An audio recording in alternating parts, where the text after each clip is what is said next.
And welcome. My name is Penny Meckley Porter. I am the owner here of Thrive Therapy Space, and I've been coming and doing this every Friday for a while now. Thanks to the Jefferson Educational Society for welcoming me to speak with you about mindfulness. So let's see. We've been talking about mindfulness since early on in COVID, and right now I'm in the middle of a series on what we call ants. And ants are automatic negative thoughts. They're also called cognitive distortions, and I'm going to put a link in here because my first talk on ants was on October 23rd. Automatic negative thoughts. And perhaps you've seen some of my other talks. If so, good, thank you. And if not, I want to let you know what the first talk was. Here we go. So hopefully that link gets you to the first talk if you're interested in learning more about ants and how automatic negative thoughts actually affect our brain and actually affect aging. It's kind of fascinating, actually. So up to this point, we've talked about, this is number 5, yes. Up to this point, we've talked about all or nothing thinking, overgeneralization, discounting the positives, and emotional reasoning. Today, we're talking about should statements and guilt, and how should statements in our lives promote feelings of guilt, because there really is a connection. So a little bit about, I also wanted to say that with cognitive distortions, we all experience cognitive distortions, and that is just kind of seeing the world kind of through our own lenses, maybe not completely accurately.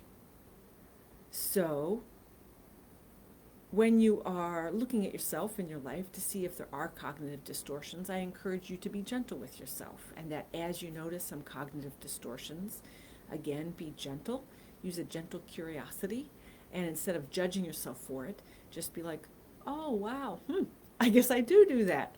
Who knew? I didn't realize I use should statements like all the time.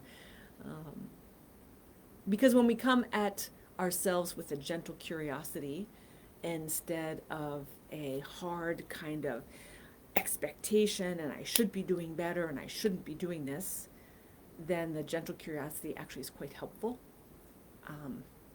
And the should statements aren't helpful, and that's what we're talking about today.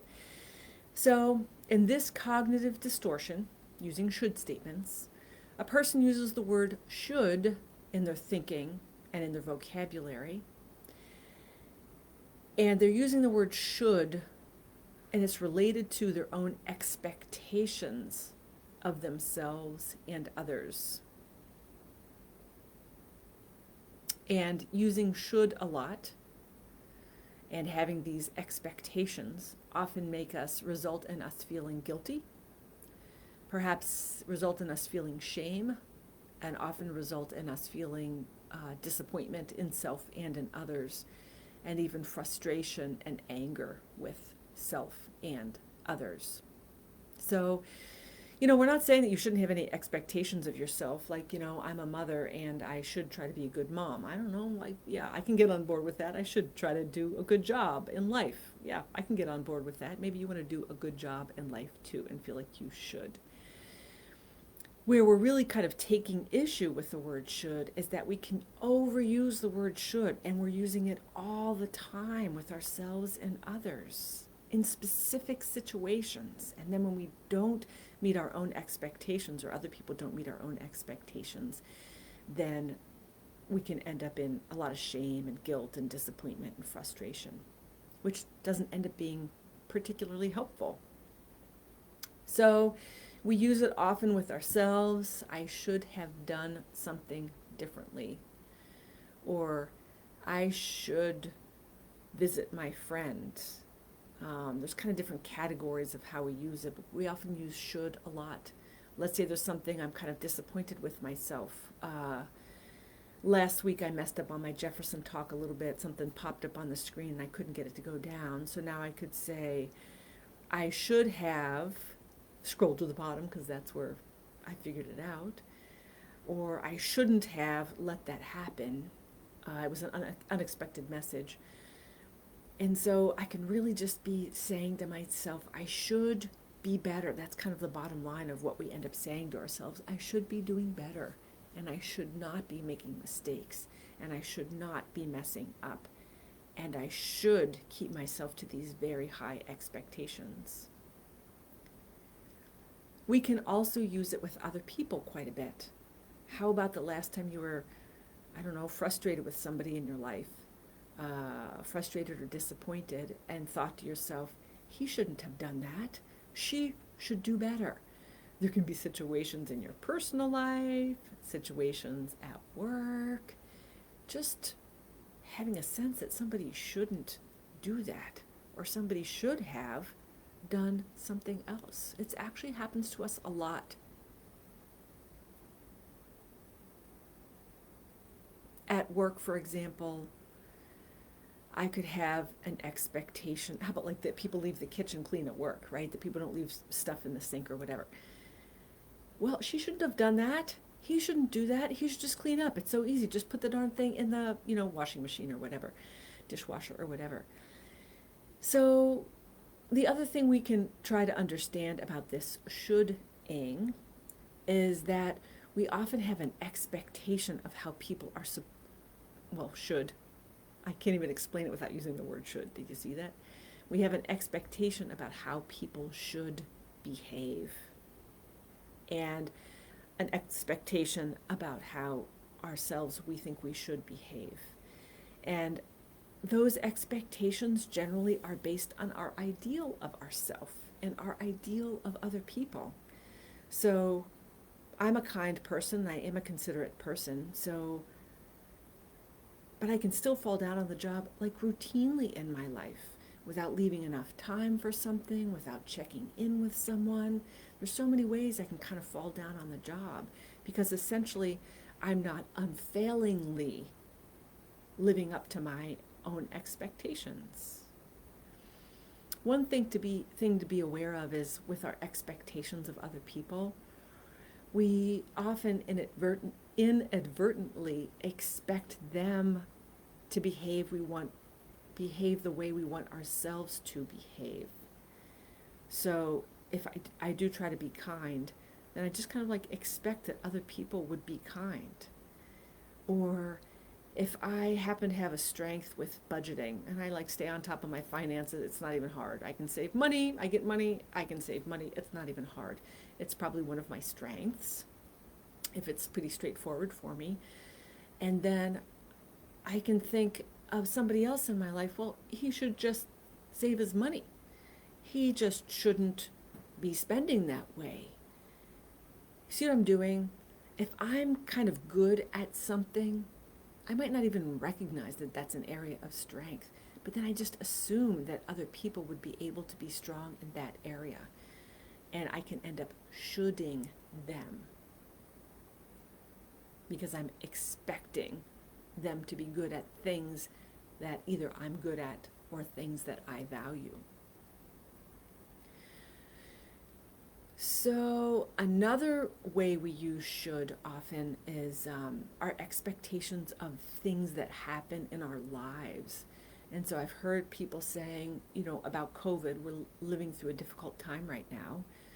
We're living through COVID, and I've heard people say about school kids, they shouldn't have to be going through this.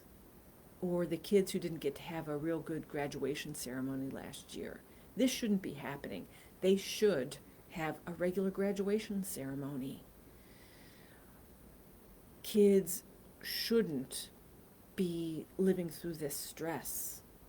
And overall, I agree. I don't know. It's really difficult to live through this.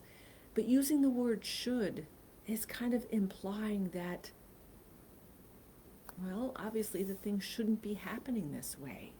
And I get the disappointment in things playing out the way they are right now. There's lots of disappointment and frustration in how things are evolving right now. But saying it shouldn't be happening this way, I'm not saying it should be happening this way. I'm saying it is happening this way. And can we get to a level of like just acceptance that this is what's happening? Because when we're shoulding and saying it shouldn't be happening this way, it's like there's a lot of resistance in that. Remember Fred Flintstone? If you're my age, you might. And if you're younger, maybe you've seen it. Fred Flintstone, remember when he stopped his car, he was putting his feet out like this, and his feet were rubbing against the ground, and that's how he was stopping the car. That's the same kind of resistance we use when we're recognizing that the world or situations shouldn't be happening the way they are. It's like we're like resisting and saying, no, it shouldn't be happening. And it ends up using a lot of effort to be saying no and to be resisting. I'm not saying I'm good with what's happening. Accepting what's happening doesn't mean I'm good with it. It just means instead of putting into this all this energy into no, it shouldn't be happening. It's not okay. Maybe I can get to acceptance, like, well, I guess it is happening. How do I just breathe through it and not be resisting it so much? So that's another piece of should. So then the next question, we've been doing this with each of these cognitive distortions, is how do I stop using should statements? And how do I stop doing this to myself? Because it's really, if we're just talking about doing it to myself, it really creates a lot of guilt and shame when I don't live up to my own expectations. For me, guilt, shame, disappointment, judgment. And then for me, after that kind of guilt, shame, disappointment, judgment, then there's like a deep feeling of, this goes with the disappointment. There's a feeling of like heaviness, a feeling of inadequacy, oftentimes a feeling of overwhelm about not being able to get things right. So you see what I'm saying about should statements? They often result in all of these really difficult emotions that don't end up being helpful. So to stop using should statements, be aware. Try to notice the word should in your vocabulary, noticing the judgment that comes with it, noticing that there's an expectation about an ideal about how you should be behaving or how somebody else should be behaving, and that those ideals, we end up kind of setting them too high. I mean, I should be nice, but I have screamed my head off at my kids, which is not nice. I should be nice, but I haven't been baking cookies and bringing things to my neighbors, even though I would kind of like to, because basically my life is really busy right now. I'm not trying to use it as an excuse. I'm trying to be a little bit more gentle on the should. Another thing is try not to start sentences with you should. We can tend to do that. You should call your doctor. You should go to the doctor. You should hand that paper in right now. You should. And oftentimes people respond to you should with rebellion. Who wants to be, okay, let's do this. If you like people saying you should to you, you should do this, raise your hand. I'll bet nobody really raised their hand because we don't really like people saying to us, you should. And so it's good to try to notice that and not be starting sentences with you should to other people. We can soften it and say, have you thought about like going to your doctor? Have you thought about turning that paper in, sooner rather than later? We can try to find ways of softening it, but starting sentences with you should really doesn't go over too well. For ourselves, we could consider replacing should with could. I should get those gifts to everybody tomorrow. And that feels a little bit differently when I'm kind of tuning into myself. It feels a little bit different than if I say, I could get those gifts to people tomorrow. When I say I could, it helps me kind of like look through things. Like maybe actually I can't, because if I look at what I have to do tomorrow, like it's actually not going to work. And so I can try to shift you should with myself to you could. Remember that ideals are just that, they're ideals. And this shoulding is often we're shoulding ourselves and others because we're comparing ourselves and others to some ideal that we have, a big expectation. So let's practice mindfulness, and we'll practice mindfulness with regard to a recent situation where we noticed that we were shoulding ourselves or shoulding other people. So therapists, we often call shoulding ourselves, there's a word that, S-H-I-T-T-I-N-G, ourselves. I guess I won't say it. But that's what we therapists say. Instead of shoulding ourselves, we're actually kind of like, shoulding ourselves. So sitting comfortably in your chair, we'll go ahead and practice. Closing your eyes if that's comfortable. Sitting regally. I like that idea. Regally means kind of erect, but comfortable. Closing your eyes and bring your awareness to your breath.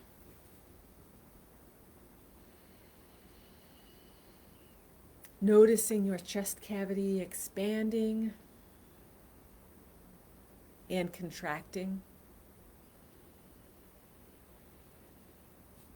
With each breath, you're breathing at your rate, which is different than mine. Noticing the movement, expansion, and contraction of your chest cavity.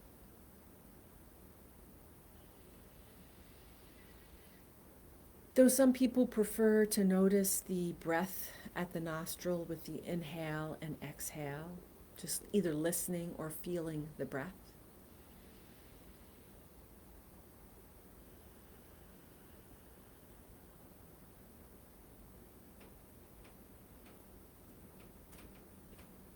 Keeping your awareness on the breath.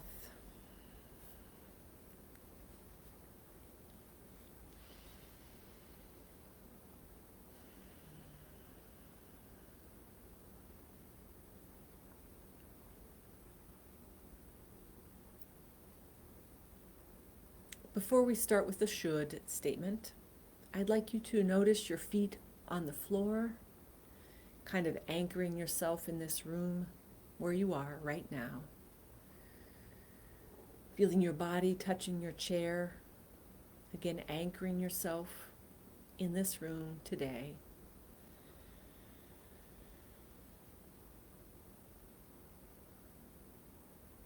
And then bringing to mind a recent time where you felt frustrated with yourself or someone else.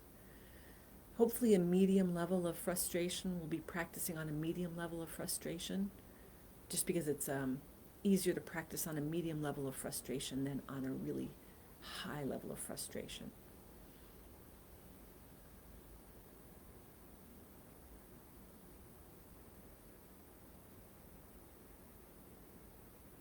So once you have in your mind's eye or in your body a recent time where you were feeling disappointed in yourself or someone else,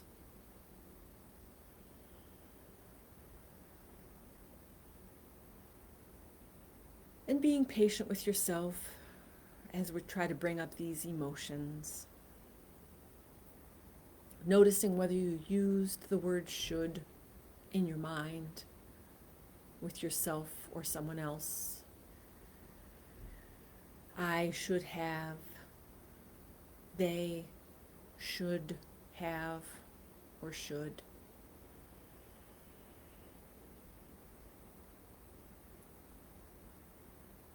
Again, being patient with yourself as we explore what other emotions you felt in addition to the should.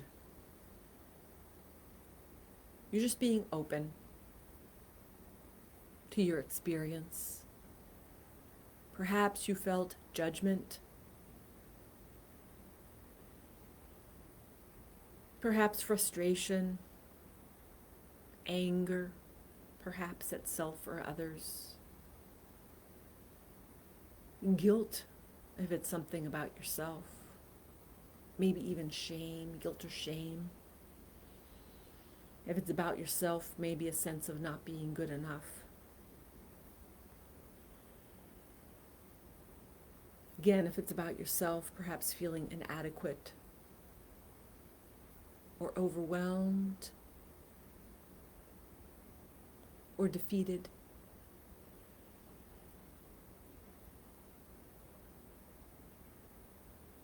If it's about someone else, what other emotions are there with the frustration? Maybe it's anger, judgment, disappointment in them.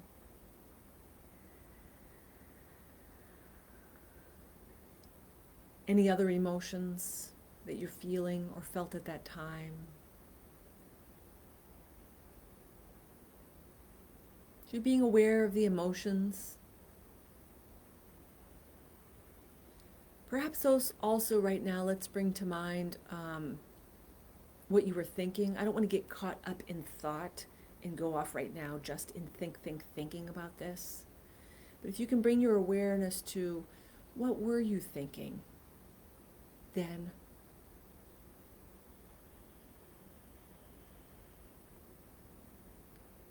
And bring your awareness to how that feels in your body when you're aware of what you were thinking. Bring your awareness to your body and your emotions, and noticing also where you were feeling that in your body, and probably are feeling it today. And maybe one more thing to notice, and that is, this is more thinking, but oftentimes there can be these things in life that trigger us into overthinking and wanting to explain things. So you might have tried to figure out why you did that. I'm using this exasperated sense because this is what I do to myself when I'm not watching this well enough, Why did I do that? I could have done something else. I should have done this. Or if with somebody else, why did that person do that? And then that can be a hook, and then we end up in this endless thinking cycle.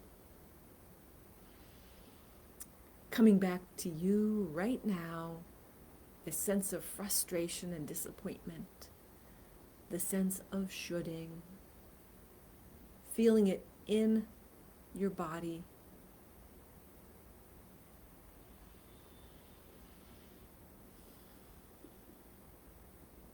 Being gentle with yourself, if you have been judgmental of yourself or others, being gentle. Recognizing the complicated nature of what we're talking about today and all the different layers and levels of using this word should.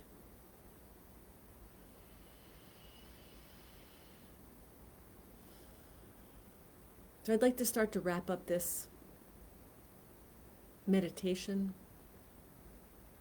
Bring your awareness back to your breath.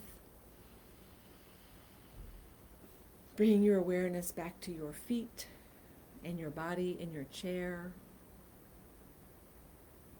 Bringing your awareness back to the room where you're seated. And opening your eyes if they're not already open. I'd like to say thank you for practicing this with me. I'm sorry it's not a two-way thing where we can just talk right now and I can ask you about your experience. I'd like to know what you noticed as you were going through this experience.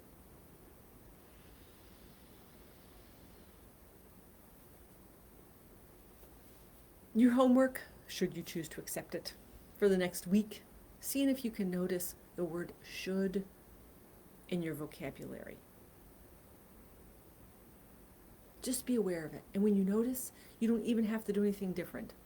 I mean, over time you might choose to do something different, but you don't even have to do anything different.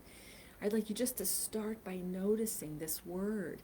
And maybe you could write it someplace, like notice should. and you make a sticky note and put it on your bathroom mirror or in your car someplace. Notice should. And then you're just going to be noticing the word should in your vocabulary and how often you use it with yourself. I should have. He should have. Thanks again for being here. Our next session will be on January 8th, 2021. So I'm taking off 2 weeks because it's Christmas Day and New Year's Day. And I'll see you again if you want to come to the Jefferson's live Facebook feed. I'll see you again on January 8th at noon. And in the next one, we will be talking about labeling, also known as judging yourself and others, which is going to obviously be related to what we talked about today, judging self and others. Happy holidays to you, and I hope to see you again on January 8th. Thanks so much.